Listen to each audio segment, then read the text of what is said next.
Hey there.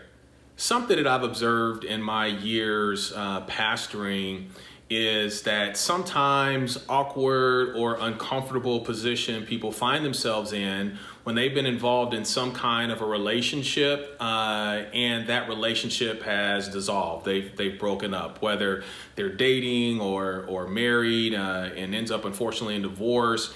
You know, it becomes a little uncomfortable for many and awkward when they were a couple at one point in the church, right?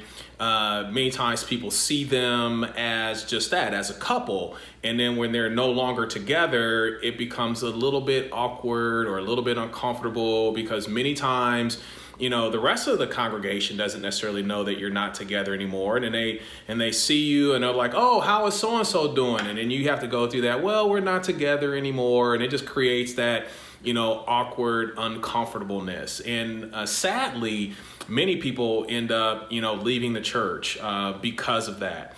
And as long as you stay in the church, if you're comfortable going and fellowshipping somewhere else, I totally get that. I totally understand that.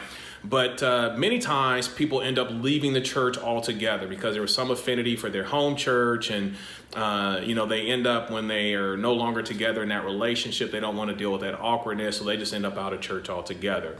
And it doesn't have to be that way. I think with a few, you know, maybe adjustments or suggestions that I'm going to share with you here in just a moment, we can create that safe environment for people to continue to have fellowship and have healthy relationships and all of that and minimize at least those awkward moments, right?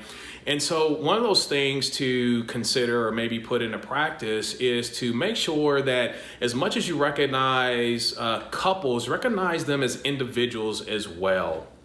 So that, especially with dating couples, I mean, that's the whole point of dating, right? Is to figure out whether or not you want to spend the rest of your lives together. And, you know, through that process, you may determine, as many couples do, that, hey, this isn't a lifelong relationship. It was good while it lasted, but let's go in our separate directions. So especially in dating relationships, let's recognize individuals as much as we do the couple. So then that way, if they're no longer together, it's okay, right? They still have value and they still have a place as an individual within our circles and within our particular fellowship. One other thing is, don't pester them with a bunch of questions. Oh, what happened? And why isn't someone there? And all of the sympathy. Oh, I thought you all were so cute together. All of that just adds to the complexity and just makes it that much more awkward and that much more uncomfortable, right? Just continue to treat them as if they were just another individual coming to be a part of your fellowship. I think they would appreciate that. And it might also help minimize or diminish the number of people that are leaving church because of a relationship that didn't work out, okay? So something to think about, and God bless you.